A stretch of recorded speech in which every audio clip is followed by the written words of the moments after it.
자신이 출전한 모든 대회에서 이제 3위 이내에 이제 입상하는 그 올 포디움이라고 그러죠. 하여튼 그 시상대에 섰었던 앞으로도 깨질 수 없는 그런 전무후무한 그런 기록을 갖게 되는 피겨 선수입니다. 다음 슬라이드를 넘겨주시죠. 그 2010년 2월에 올림픽 피겨에서 금메달을 tab니다. 벌써 한 14년 됐는데, 그리고 한 달 후에 이제 3월에 세계 선수권대회에 출전해야 했습니다. 올림픽의 우승으로 이미 모든 것을 이루었는데 또 대회를 나가야 했어요. 그래서 이제 세계 선수권대회에 나가게 되는데 경기 중에 엉덩방아를 찧으면서 넘어집니다. 그럼에도 불구하고 2위를 했습니다. 정말 대단한 김연아인 거죠. 이 김연아 선수가 이제 세계 선수권 대회를 마치고 이제 인터뷰를 했습니다. 인터뷰했는데 한번 이 공통 질문으로 제가 한번 던지는 겁니다. 제 책을 읽은 사람은 기억할 수도 있어요. 김연아가 이렇게 이야기합니다. 올림픽 금메달 후에 너무 힘들었다. 내가 이 무엇을 계속 해야 하는지 고민이었다.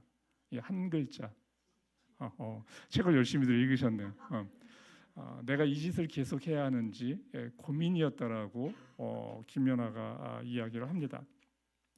그 피겨는 그의 꿈이에요. 그의 모든 것입니다. 이제 세계 1등에 도달하고 나서는 이 짓이 됩니다.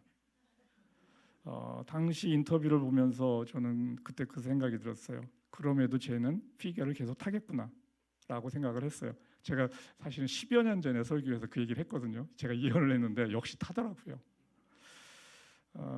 그리고 이제 4년 후에 소치 올림픽에 나갔고, 그리고 거기에서 이제 은메달을 땄습니다. 우리는 이제 많은 것을 누리고 있는 김연아를 보면서 이제 부러워합니다. 하지만 이제 그는 궁극적으로 무엇을 이루어야 하는가, 이거에 대해서는 알지 못합니다. 궁극적으로 자신이 무엇을 이루어야 되는가, 그걸 알지 못한다는 거죠. 피겨 경기를 시작하기 전에 이제 기도를 합니다. 보면은 이제 캐톨릭 신자예요. 기도하면서 담력을 얻습니다. 그리고 기도하면서 어려울 때 위로도 받습니다. 실패했을 때 또 좌절하지 않게 되기도 하고요. 자신의 기쁨을 위해서 이제 스케이트를 탔어요. 하나님과 함께하는 삶은 알지 못하는 거예요. 하나님께 기도해서 원하는 것을 얻어내고 힘도 얻지만 하나님과 함께하는 삶이 무엇인지는 알지 못합니다. 오늘 첫 번째 질문을 하겠습니다. 오늘은 그 김용일 형제가 한번 대답을 한번 해봐요. 그 어느 날 아버지, 어머니 둘 중에 한 분이 유산으로 제주도에 그 넓은 땅을 주셨어요. 넓은 땅을 주셨어요. 그 생각만 해도 너무 기뻐서 이제 잠이 안 오죠. 잠이 안 오는데 며칠 동안 잠이 오지 않을까? 잠이 안 오는 시간이 얼마나 갈까? 그 질문을 합니다. 예. 기쁘긴 할 텐데 잠은 그러니까 이게 문제는 잠을 며칠 못 잤냐가 문제가 아니라 얼마나 이 기쁨이 오래 가냐로 봤을 때 생각보다 오래 안 갈 수도 있을 것 같습니다. 생각보다 그 기쁨 이후에 뭐 상속세라든지 뭐 지분, 그 형제들 간의 지분 싸움, 여러 가지 부작용도 있을 것 같아서 기쁨이 오래가지 않을 것 같다. 또 반대로 왜 서울은 안 주셨을까? 제가 제주도에 넓은 땅이라고 했는데 넓으면 뭐 그거 좀 팔아서 서울에 사도 돼요. 그래서 좀 좋습니다. 예. 우리가 지속적으로 만족하지 못하는 이유, 사실 너무 기뻐서 잠이 안 올 수 있어요. 밤 자다가도 깨잖아요. 막 흥분이 돼서 너무 좋아서 깰 수 있어요. 뭐 2, 3일 막 자다가 깨고 잠이 안 올 수 있습니다. 근데 그런 상태가 일주일 가면 정신병원에 가야 되거든요. 너무 기뻐서 계속 잠을 못 잔다. 일주일 그러면 정신병원에 가야 돼요. 우리가 지속적으로 만족하지 못하는 이유는 이 세상에서 얻을 수 있는 것보다 커다란 무언가가 내 안에 있기 때문에 그래요. 자신의 존재 가치가 자신이 지금 얻은 것보다 더 크다는 거죠. 나의 소유보다 내가 더 큰 존재라는 거예요. 나의 소유보다 내가 더 큰 존재라는 거죠. 내가 이룬 어떤 성취보다도 내가 더 큰 존재이기 때문에 그렇습니다. 우리가 하나님의 형상으로 만들어졌기 때문에 그렇습니다. 우리는 하나님과 같은 존재예요. 능력이 같다는 것이 아니고 존재적으로 같다는 것이에요. 그래서 우리는 세상에 만들어진 세상에서 얻어진 그 어떤 것으로도 지속적으로 만족할 수 없습니다. 이 소유의 기쁨은 잠시 후에 또 사라진다는 거죠. 그거보다 자기가 더 크기 때문에 그래요. 세상에는 근데 많은 사람이 계속 자기 자랑하면서 살려고 하는 사람들이 있어요. 나이 들면 더 심해져요. 그거는 그 사람이 자기가 어떤 존재인지 모르기 때문에 그래요. 자기의 소유를 자랑한다, 자기가 뭘 성취한 걸 자랑한다, 그거는 그 사람이 자라나지 못했다는 얘기예요. 자기가 어떤 존재인지 모르기 때문에 그러면서 자신에게 주어진 인생을 다 허비합니다. 많은 사람은 자신의 존재가 어떤지 깨닫지 못하고 죽습니다. 자신의 존재가 어떠한지 모르고 죽는다는 거죠. 오늘의 그 성경 본문입니다. 그 마가복음 12장 28절에서 31절까지 이제 4절인데 한번 읽어보겠습니다. 같이 읽겠습니다.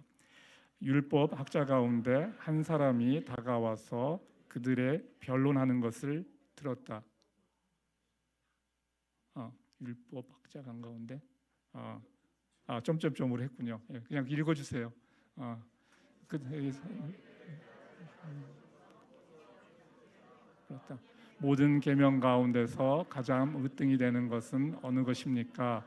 예수께서 대답하셨다. 첫째는 이것이다. 이스라엘아 들어라. 우리 하나님이신 주님은 오직 한 분이신 주님이시다. 내 마음을 다하고 내 목숨을 다하고 내 뜻을 다하고 내 힘을 다하여 너의 하나님이신 주님을 사랑하여라. 둘째는 이것이다. 내 이웃을 내 몸같이 사랑하여라. 이 계명보다 더 큰 계명은 없다. 슬라이드 한 장에다 놓다 보니까 제가 중간에 잘랐습니다. 인간의 존재 의미, 그 수천 년 동안 이제 과학이 조금씩 이제 발달을 해왔죠. 역사에서 과학이 보여준 최고의 발견, 한마디로 하면 인과관계로 해석하는 거예요. 인과관계로 해석. 이 과학은 에너지 보존, 질량 보존 법칙을 이야기합니다. 그 모든 것은 보존된다. 이것은 과학이에요. 과학은 있는 것에서 있는 것으로 변환을 되는 것을 이제 관측에 의해서 설명을 합니다. 없는 것에서 있는 것, 무에서 유는 인과관계가 아닙니다. 어떻게 해도 과학은 설명할 수가 없어요. 무에서 유는 모든 것이 기적인 것입니다. 모든 것이 기적이에요. 진화론을 받아들여서 아메바로부터 사람에 이르기까지 이렇게 진화를 한다고 합시다. 하지만은 무생물, 생물이 아닌 거, 이 우주에는 무생물이 엄청나게 많습니다. 우리가 생물이라고 하는 것은 지상에서 이 지구상에서 이 껍데기 속에 사는 일부밖에 없어요. 지금 우리가 관측한 거로는 이 생물이 아닌 거, 무생물, 우주 가운데 무한한 물질들, 이걸 어떻게 설명할 것인가? 사실 설명 전혀 할 수가 없습니다. 존재는 어떠한 것도 그 시작을 설명할 수가 없어요. 존재가 누군가의 계획에 의해서 나왔다고 믿는 것이 창조론이에요. 그렇다고 해서 기독교의 창조론을 얘기하는 건 아니고 그냥 신이 창조했다라고 얘기하는 거죠. 이와 달리 이제 기적, 없는 것에서 있는 것, 이것이 우연히 일어나서 이 세상이 되었다라고 믿는 것이 그게 이제 무신론적 진화론입니다. 유신론적 진화론도 따로 있어요. 무신론적 진화론은 아메바로부터 사람까지 오는 게 이제 무신론적 진화론이에요. 믿음이라고 하면은 너무 없어 보이니까 이제 우연이라는 말로 과학적인 것처럼 이제 포장을 합니다. 물론 이 자연 세계 속에는 진화론적 요소가 없는 건 아니에요. 자연 선택이다, 적자생존이다, 이런 것들이 진화론적인 요소를 보여주는 건 맞습니다. 적자생존, 과학의 일부입니다. 여튼 창조론이든 진화론이든 이 둘 다 믿는 것입니다. 하나가 과학이고 하나가 믿음이라고 생각하지만 사실은 둘 다 믿음이에요. 우연한 것을 믿는다는 거죠. 우연이라는 것은 200억 년이 가면 한 번 있을까 말까 한 뭐 이런 것을 가지고 우연이라고 하는데 실제로는 관측할 수가 없는 것입니다. 우리의 선택인 겁니다. 존재라는 것은 이제 과학의 영역에서 알 수 없습니다. 이 존재의 의미는 존재의 시작을 어떻게 볼 것이냐에 따라서 달라집니다. 두 가지 길이 있어요. 신이 존재하느냐, 신이 존재하지 않느냐. 신이 없다면 사람은 우연히 존재하는 거예요. 우연히 존재하는 것이라면 존재의 의미는 없습니다. 우연에는 의미가 없는 것이에요. 어느 철학자는 그래서 우리의 삶을 이렇게 표현을 합니다. 의미 없는 존재의 의미 부여 행위, 이것이 우리의 삶이다라고 하는 거예요. 이제 이 사람은 이제 무신론적 진화론을 믿는 거죠. 의미 없는데 자꾸 거기에 의미를 부여하려고 노력을 한다는 거죠. 과학과 철학은 우리의 존재 이유를 알려주지 못합니다. 과학은 사람이 어떻게 생겨났는지를 이야기하는 거예요. 어떻게 생겨났는가? 실제로는 설명을 못하죠. 신학이라는 것은 왜 사람이 생겨났는가를 이야기하는 것입니다. 왜 사람이 생겨났는가? 창조자가 있다면 창조자의 의도를 알아야 하고 그것이 존재의 의미가 됩니다. 그 구약 성경의 그 이사야서 44장에서 그 이야기합니다. 한번 이건 하나님의 이제 말씀으로 이렇게 기록이 된 건데 한번 같이 읽어 보겠습니다. 내가 바로 만물을 창조한 주다. 나와 함께한 이가 없이 나 혼자서 하늘을 폈으며 땅도 나 홀로 넓혔다. 저는 이제 공학을 하고 있고 뭐 공학을 하는 사람이 여기 이 자리에도 많이 있는데 이제 응용 과학인 거죠. 실생활에 쓸 수 있는 것을 하는 게 이제 공학이고, 그리고 이제 과학이라는 것은 그런 속에서 이제 보편적인 법칙을 발견하려고 하는 게 이제 과학입니다. 그리고 철학은 이제 세계와 인간의 삶에 대해서 이제 근본 원리를 이제 찾아보겠다라고 하는 게 이제 철학이에요. 그리고 마지막 학문의 마지막 단계가 신학입니다. 인간과 신의 관계, 이것을 탐구해 보겠다고 하는 게 이제 신학입니다. 이 존재의 의미는 신학에서 발견될 수밖에 없어요. 왜냐하면 신이 존재하지 않는다면 어차피 의미가 없는 것이기 때문에, 의미가 없는데 그냥 모여서 의미를 합의하려고 노력을 하는 거죠. 학문의 이제 마지막 단계인데 과학도 모르고 철학도 사실 잘 모르는 여러분은 여기에서 신학을 하고 있는 거예요 지금. 하나님과 나의 관계, 이 학문의 정점에 있어야 되는 것을 여러분은 지금 해보겠다고 앉아 있습니다. 이제 그건 사실은 본인도 알지 못하는 축복인 거죠. 이 창조자 신을 인정한다 해도 그것이 성경에 나오는 하나님이라고 증명할 수 없습니다. 그런데 이제 기독교의 신은 인격과 또 감정을 갖습니다. 인격과 감정을 갖고 있다는 것은 상황에 따라서 아침, 저녁에 따라서 하나님이 변덕스러울 수 있다는 거예요. 하나님이 신실하다고 우리는 이야기하는데 하나님은 우리가 생각하는 신실과 또 다르다는 거예요. 이 기독교의 본질은 죽어서 천국 가는 것이 아니고 자신의 존재 이유를 아는 것입니다. 내가 누구인가를 아는 것이에요. 이 정체성의 발견이라고 하는 것입니다. 내가 누구인지 알면 영생으로 그냥 이어집니다. 내가 누구인지 알면 영생으로 이어져요. 하나님이 없다면 그냥 보이는 대로 오늘 하루 편하게 먹고 마시고 즐기면 됩니다. 보이는 것이 전부이기 때문에 그거 믿고 그냥 그대로 살아가는 거죠. 하지만 하나님이 있다면 존재의 의미가 있다는 것이고, 그렇다면 존재의 의미에 맞게 사는 것이 잘 사는 것입니다. 존재의 의미가 내 마음에 들지 않을 수도 있어요. 그렇지만 답은 있어요. 답은 있는 거죠. 존재의 의미가 있다 해도 존재의 의미에 따라서 살지 말지는 그때그때 또 나의 선택입니다. 끊임없이 우리에게는 선택이 주어져 있습니다. 하나님이 왜 사람을 만드셨을까? 그리고 이 세상은 왜 만드셨을까? 하나님이 세상을 어떻게 만들었느냐가 중요한 게 아니고 왜 만들었느냐가 사실은 나한테는 더 중요한 겁니다. 그것이 내 존재의 의미이기 때문에 그렇습니다. 창세기 1장 26절에서 28절 한번 같이 읽어보겠습니다. 하나님이 말씀하시기를 우리가 하나님의 형상 따라서 우리의 모양대로 사람을 만들자. 생육하고 번성하여 땅에 충만하여라. 땅을 정복하여라. 바다의 고기와 공중의 새와 모든 생물을 다스려라. 그 다음 창세기 1장 31절도 한번 읽겠습니다. 하나님이 손수 만드신 모든 것을 보시니 보시기에 참 좋았다. 하나님은 자신의 기쁨을 위해서 이 세상을 만들었고 자신의 기쁨을 위해서 우리를 만든 거예요. 만든 목적 창세기 26장 27절 여기에서 결국은 하나님이 만든 목적은 두 가지입니다. 커뮤니언, 더미니언이라고 이야기하는 건데 하나님은 우리와 관계를 맺기 위해서 만드셨습니다.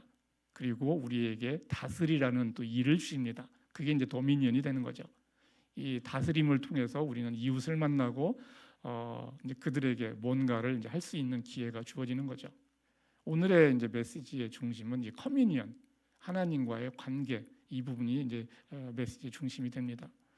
하나님은 보이지 않습니다. 그래서 하나님과 관계를 맺는 것은 쉽지 않습니다. 이 하나님과의 관계를 쉽게 해준 분이 예수님이에요.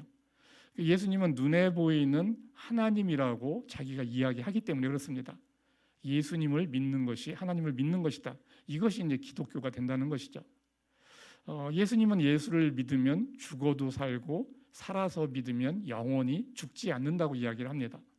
그게 이제 요한복음 11장 25절인데 나는 부활이요 생명이니 나를 믿는 사람은 죽어도 살고 살아서 나를 믿는 사람은 영원히 죽지 아니할 것이다.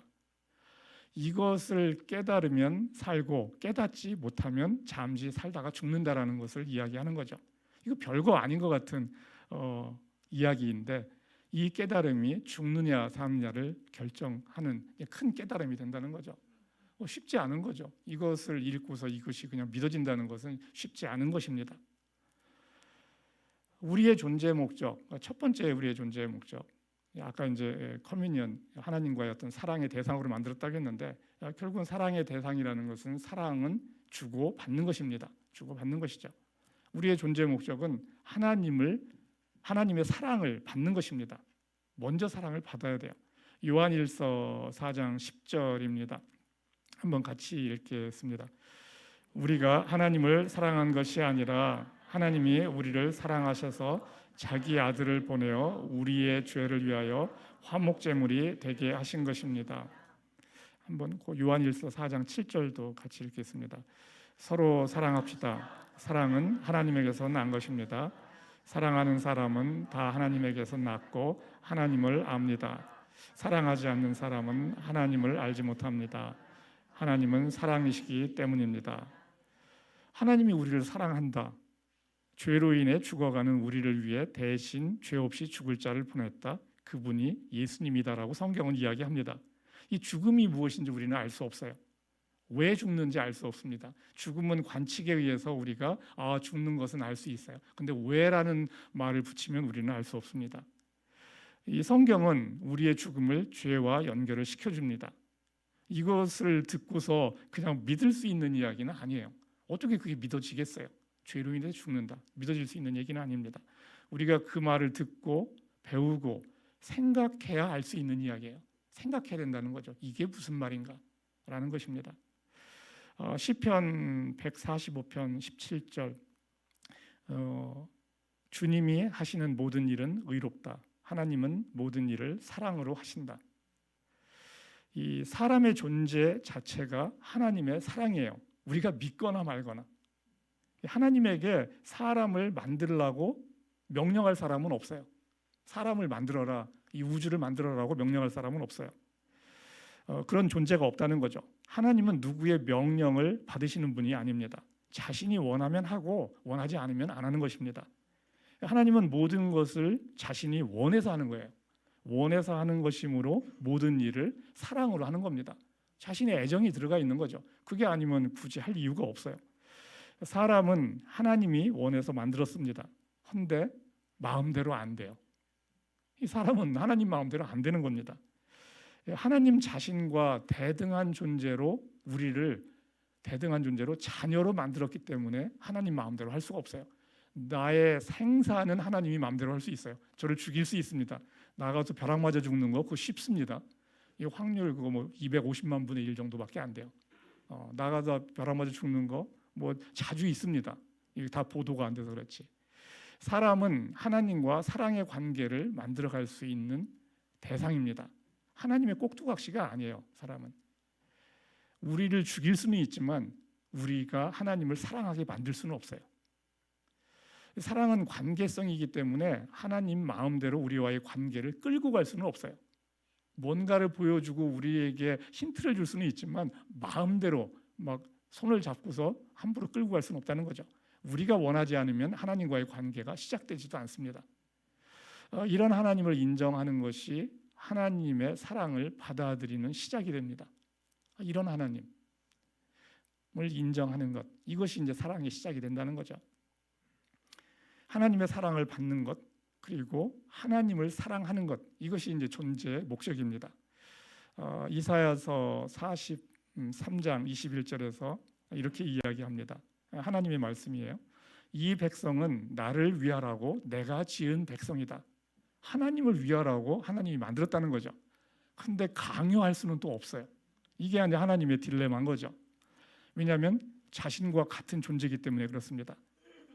자신을 위해서 살아도 되는 존재는 하나님밖에 없습니다. 만들어진 우리는 그분을 위해서 사는 것이 가장 잘 사는 것입니다. 하나님의 기쁨을 위해서 우리가 만들어졌기 때문에 그렇습니다.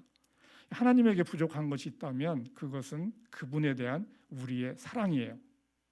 하나님은 우리가 하나님을 더 많이 사랑하기를 원합니다. 하나님은 갈증을 갖고 있다는 거죠. 우리의 사랑을 갈구한다는 거예요. 그래서 사실은 자녀도 낳고 하는 것이 그겁니다. 이 애들의 손짓 발짓 하나, 한번 웃어주는 거 하나에도 그냥 부모님은 막 가잖아요.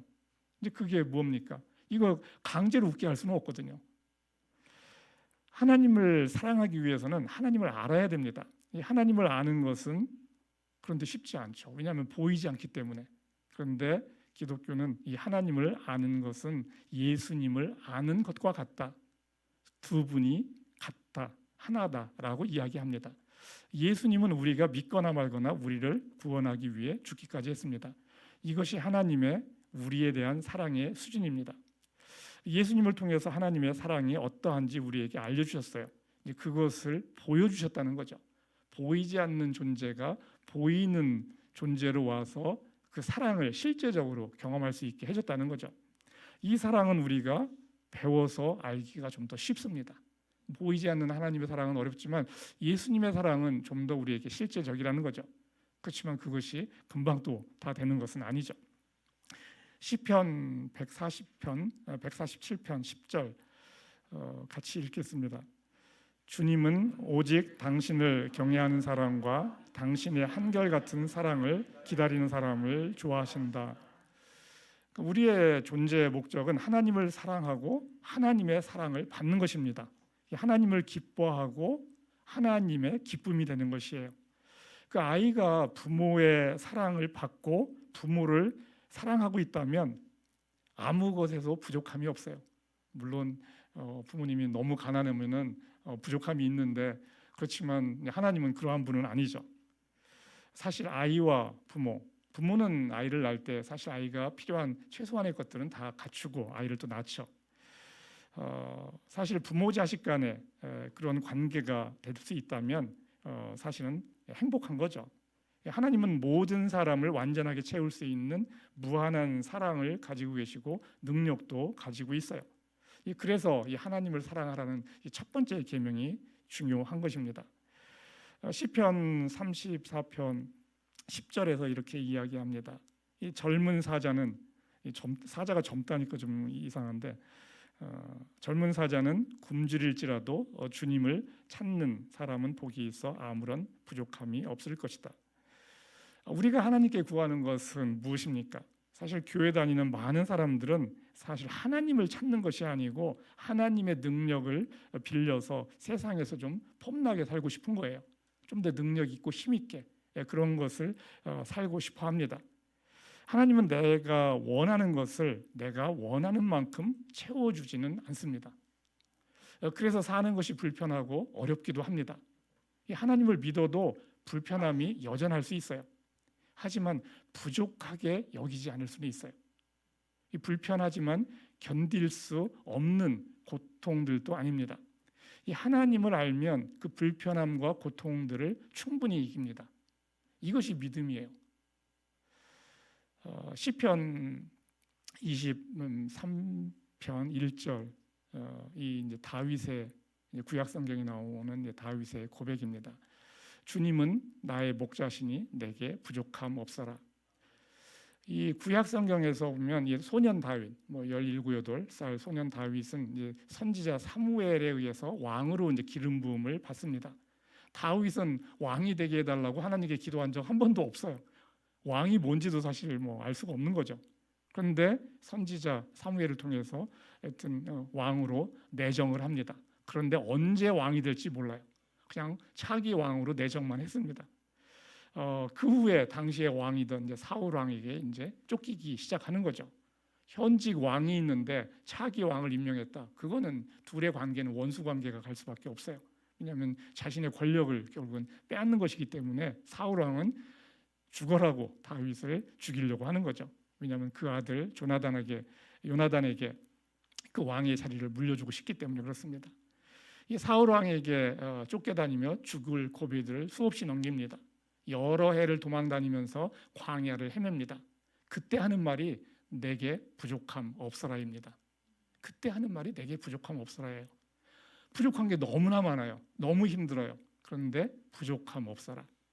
그리고 주님의 선하심과 인자하심이 영원히 나와 함께 한다라고 이야기를 합니다. 이것이 믿음이 주는 힘이라는 거죠.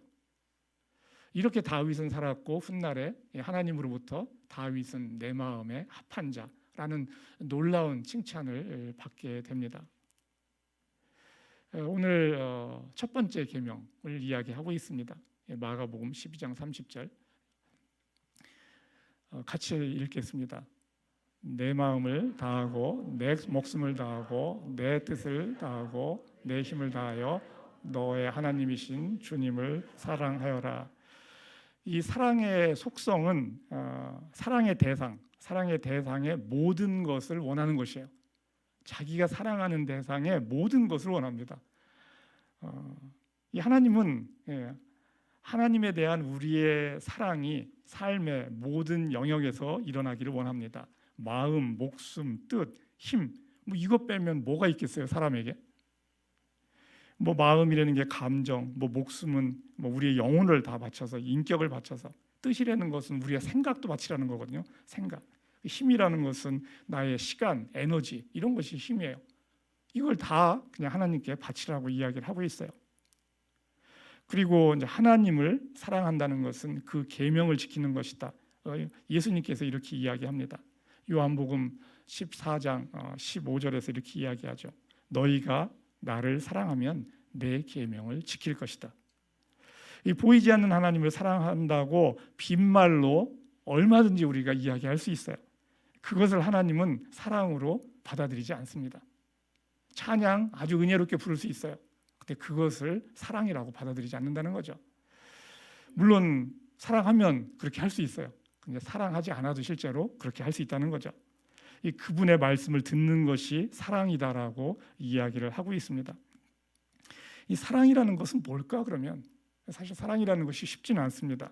이 계명, 율법, 도리 이런 거에 감정이 더해지는 게 사랑이에요. 계명과 율법 이런 것에 감정이 더해져야 돼요. 감정이 빠지면 굉장히 건조합니다. 굉장히 건조해져요. 사랑은 감정과 행동을 일치시키는 것입니다. 하나님이 보이지 않으니 하나님께 무슨 감정이 생기겠어요? 보이지 않는 하나님한테 감정이 생길 게 없잖아요. 하나님에 대한 감정이 없으니 사랑하기가 어려운 거죠. 보이지 않는 하나님이 보이는 하나님으로 그래서 오신 거예요. 그게 예수님인 거죠. 예수님은 우리가 보고 만질 수 있는 존재로 우리와 함께 했다라고 이야기를 하는 거죠. 그래서 하나님을 알기가 쉬워졌고 하나님을 사랑하기가 좀 더 쉬워진 것입니다. 예수님을 사랑하는 것은 하나님을 사랑하는 것입니다. 예수님과 하나님이 하나이기 때문에 그렇죠. 예수님 때문에 하나님에 대해 감정을 갖고 대하기가 쉬워졌다는 거예요. 하나님을 사랑하는 것은 예수님의 말씀을 듣는 것입니다. 이 도리라는 거, 율법주의 이런 것이 되는 건데 도리라는 것은 할 만큼 했다입니다. 할 만큼 했다. 그런데 사랑은 더 못해 줘서 아쉽다입니다. 우리가 시부모하고 며느리 사이 도리를 다 할 수 있어요. 도리 다 할 수 있습니다. 필요한 거 다 할 수 있어요. 근데 사랑하지 않을 수 있어요. 그러니까 시부모와 며느리의 갈등, 그런 것이 어려운 거죠. 왜냐하면 할 거 다 했는데도 또 구박받는 며느리들도 꽤 많거든요. 그래서 쉽지가 않습니다. 두 번째 질문. 하나님의 계명을 지키면 하나님을 사랑하는 것인가? 지금 뒤집었어요, 이야기를. 하나님을 사랑하면 계명을 지킨다라고 했어요. 그런데 그 순서를 바꿔서 계명을 지키면 하나님을 사랑하는 것인가라는 질문을 지금 하고 있어요. 네, 용일형제.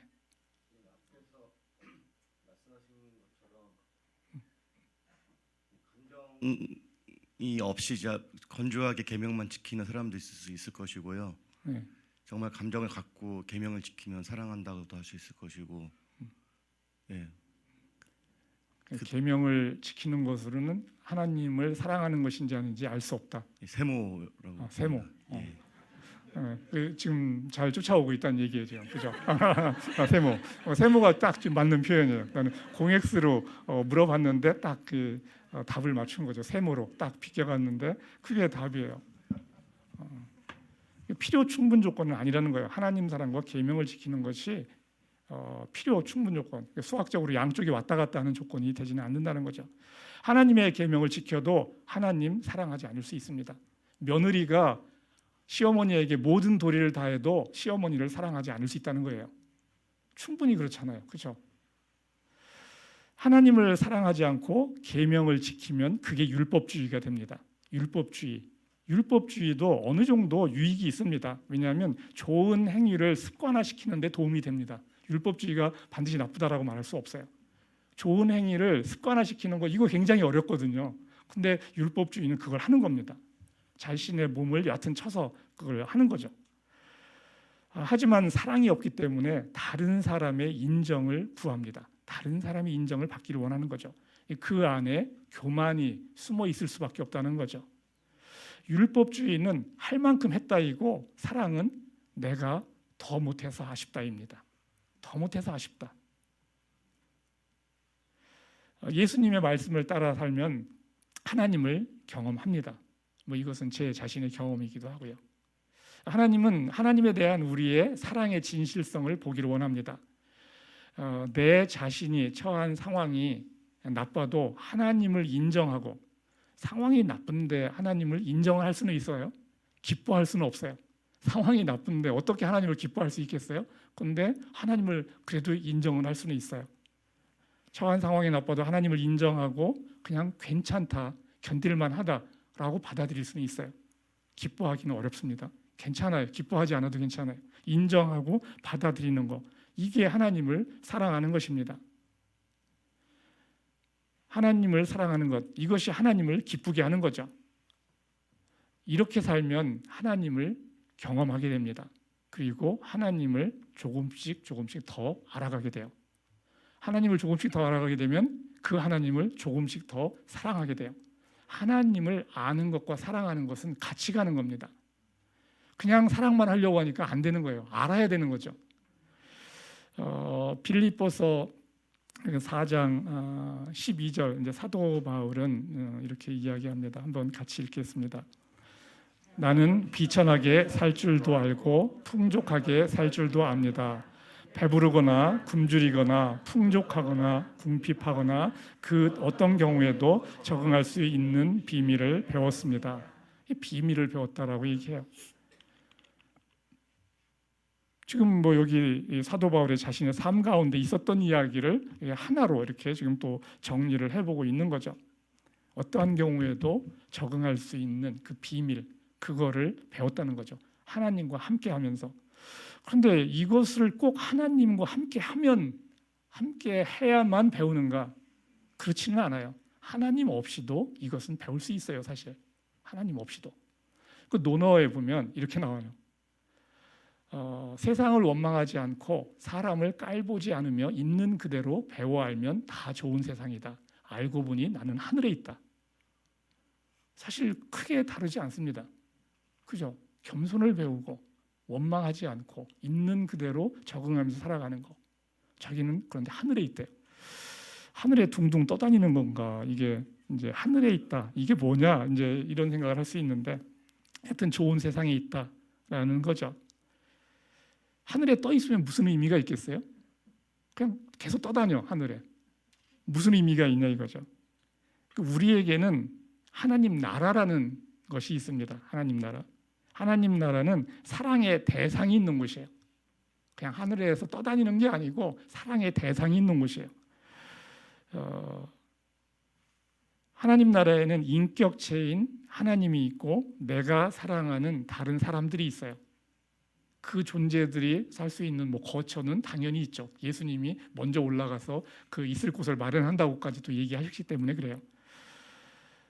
하늘을 바라보면서 우리가 이제 바람을 느끼고 그리고 구름을 보고 이제 숨을 쉬고 이 모든 것을 존재하게 하며 내가 숨을 쉬고 살아있게 하는 하나님은 내 생명을 순식간에 앗아갈 수도 있어요. 그렇지만 하나님에 대한 사랑을 강요할 수는 없어요. 사랑은 강요해서 나올 수 있는 게 아니거든요. 내가 숨쉬고 살아있게 하는 하나님, 그 하나님을 인정하라는 거죠. 이게 하나님과의 관계의 시작이 됩니다. 이 시작은 사실 굉장히 어색하죠. 안 하던 거니까. 어색하지만 이 시작이 놀라운 삶의 변화를 가져옵니다. 이거는 이 간증은 제가 한 2년 전에 했던 건데 마땅히 할 게 없어서 다시 이야기합니다. 기억하는 사람은 해도 되고 안 해도 되고요. 그래서 제가 2000년 전 오늘 학생들도 여러 왔기 때문에 얘네들은 이제 모르는 내용인 거죠. 한 24년 전 얘기인데 제가 안식년으로 이제 미국 퍼듀 대학에 갔었습니다. 그때 소은이가 45살이었었는데 지금은 이제 졸업하고 하여튼 제약회사에 다니고 있는데 그때 유치원도 억지로 넣었어요. 나이가 어려가지고 6개월이 짧아가지고 유치원도 안 된다고 하더라고요. 그래서 그냥 추천서 같은 것도 알파벳 스트리트에서 받아서 하여튼 유치원에 넣습니다. 유치원에 안 들어가면은 얘를 그냥 어떤 데다 맡겨야 되는데 그럼 돈도 많이 들어가고 공부도 하기가 어려운 거죠. 얘가 이제 알파벳 스트리트에서 당시에 학원에서 영어도 배웠고 그리고 이제 미국에서도 영어를 배우니까 영어를 이제 곧잘 했죠. 그 나이 때는. 어느 날 저한테 얘가 이제 소은이가 아빠가 영어하면 못 알아듣겠다 이렇게 얘기했어요. 발음이 나쁘다는 거죠. 발음이 좋지 않은 건 저도 알고 있었죠. 그렇지만 못 알아들을 정도는 아니죠. 제가 미국에서 제가 돈도 버는 사람인데 직장 다니면서 그래서 이제 그때 이제 화가 나서 이제 1대1로 영어 튜터링을 이제 받게 됩니다. 그때까지는 이제 돈이 없거나 시간이 없어서 못했는데 그때는 이제 돈도 되고 시간도 되니까 영어를 이제 처음으로 제대로 이제 배울 수 있는 기회가 된 거예요. 그때 이제 영어 튜터가 제프라는 사람이었는데 유대인이었어요. 영어 이제 말하기를 배우는 거죠. 튜터링을 받으면서 제가 이제 어떤 발음을 내가 못하는지를 알게 됐습니다. 제 미국에서의 그 지도 교수가 잘키라는 사람인데. 저는 이제 Z 발음을 못하고 다 J 발음으로만 했다는 것을 처음으로 알았어요. 이 Z하고 J 둘 다 지읒이에요. 한국말로는 둘 다 지읒인데 이거는 나 선생을 마 선생이라고 부르는 거나 똑같아요. 나씨하고 마씨하고 엄청 다르잖아요. 똑같은 겁니다. 그러니까 선생이 있는데 선생 이름을 못 부르는 거예요. 제가 전혀 이렇게 졸업하고 나서도 10여 년이 지났는데도 선생 이름을 한 번도 제대로 부른 적이 없는 거죠. 선생이 얼마나 답답했겠어요. 그렇지만 이게 가르쳐서 될 수 있는 게 아니에요. 왜냐하면 튜터같이 가르칠 수는 없잖아요. 제가 또 언어의 재주가 없습니다. 그래서 어렸을 때 제가 말도 굉장히 늦어가지고 걱정도 했다고 하더라고요. 어머니가 말이 늦으니까. 지금도 사실 영어 이제 쓰는 걸 싫어하는데 이제 해야 하니까 하는 거죠. 이 제프를 만나서 이제 프리 토킹을 하는 거죠. 만나면 이제 뉴스나 이런 거 가지고 이런저런 얘기를 합니다. 얘는 잘 알아들어요. 그러니까 딸내미는 못 알아듣지만 얘는 잘 알아들어요. 어느 날 이 제프가 저한테 이렇게 얘기하더라고요. 너 아냐고 하면서 뭐냐고 했더니 When you talk about Jesus, your eyes are shining. 이렇게 얘기를 해요. 네가 예수님에 대해서 얘기할 때 네 눈이 반짝인다는 거예요. 이 반짝이는 눈, 지금도 내가 반짝일까라는 생각을 해보는데 그랬으면 좋겠는데 이제 나이가 들어서 반짝이긴 좀 어려울 것 같아요. 예수님을 사랑한다면 예수님 이야기를 할 때 눈이 반짝여야 돼요. 반짝이지 않는다는 것은 이미 종교화되어 있다는 얘기예요. 살아있는 하나님과 함께 한다면 반짝임이 있어야 돼요. 근데 반짝임이 없다? 습관적으로 하나님을 그냥 읊조리긴 하지만 그것이 살아있는 그분이 되지 못한다는 거죠. 사실 대부분의 사람들은 반짝이지 않습니다. 살아있는 하나님과 동행하는 그 맛을 모르니까 반짝일 수가 없어요. 반짝이는 게 뭔지도 몰라요. 사실은 대부분의 크리스찬들은 반짝이는 게 뭔지도 모릅니다. 근데 여기에 계신 분들은, 우리 교육 분들은 그걸 아는 거죠. 사실은 알고 있어요. 지금 생각하니까 여하튼 제프는 내가 드릴 수 있는 최고의 찬사를 했는데 저는 몰랐어요. 그게 찬사. 그러냐라고 그때 넘어갔거든요. 그리고 10여 년이 지나서야지 그 제프가 나한테 정말 좋은 칭찬을 해줬구나라는 것을 알게 됐습니다. 그래서 지금도 저는 내가 진짜 예수님 얘기할 때 반짝이는가라는 것을 생각하면서 그 감각을 유지하려고 노력을 합니다. 말씀을 마치도록 하겠습니다. 이 버나드 쇼가 이렇게 이야기합니다.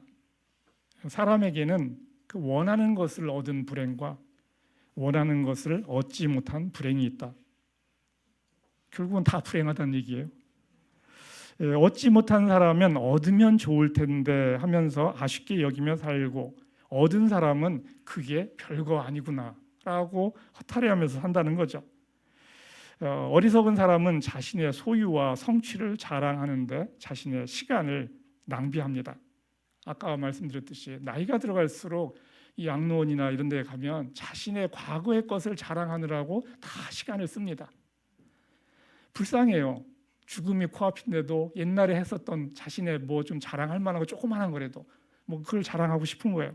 자신의 존재가 어떠한 것인지 모르기 때문에 그래요. 대부분은 그렇게 살다 죽습니다. 대부분이라는 것은 열의 9이요.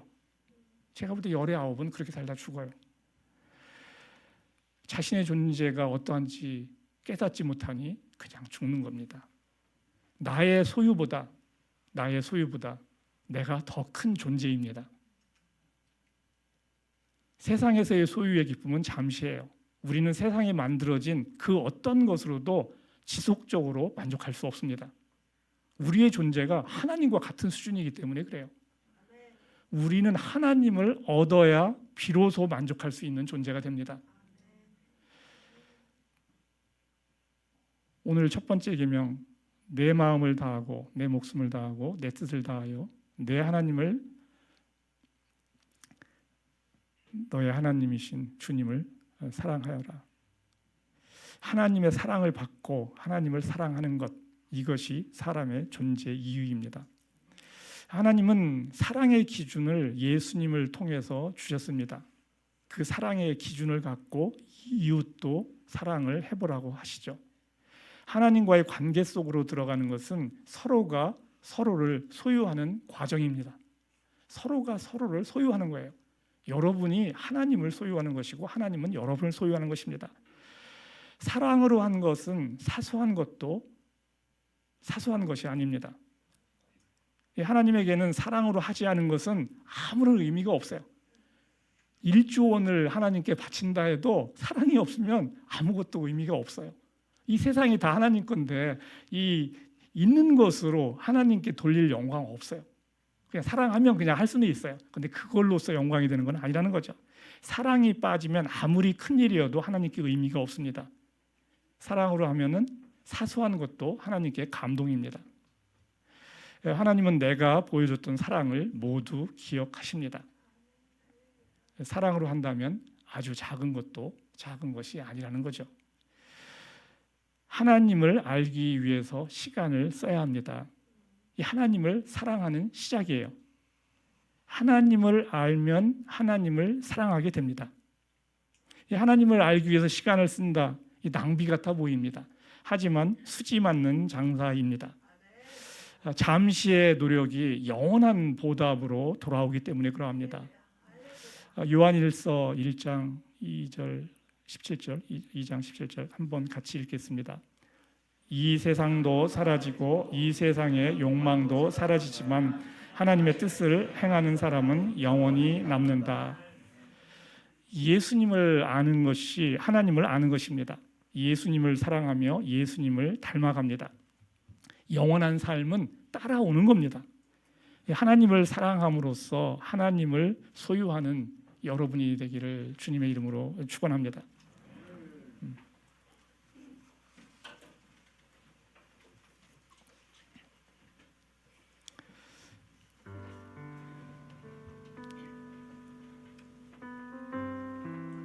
오늘 예수님이 두 가지 계명을 주셨는데 그 첫 번째 계명, 주 너의 하나님을 사랑하여라라는 것을 가지고 이야기했습니다.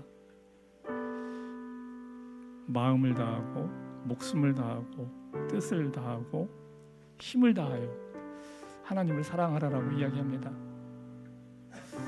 고달픈 인생이 되는 거 아닌가 이런 생각이 들 수 있어요. 나에게 주어진 삶도 살아가기 힘든데 이 보이지 않는 하나님께 시간을 쓰고 에너지를 쓴다. 어리석어 보일 수 있습니다. 하지만 이것이 가장 남는 일이 됩니다. 영원히 남기 때문에 그러합니다.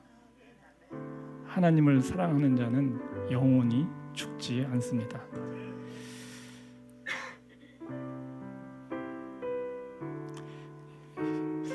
함께 일어나서 찬송을 하도록 하겠습니다.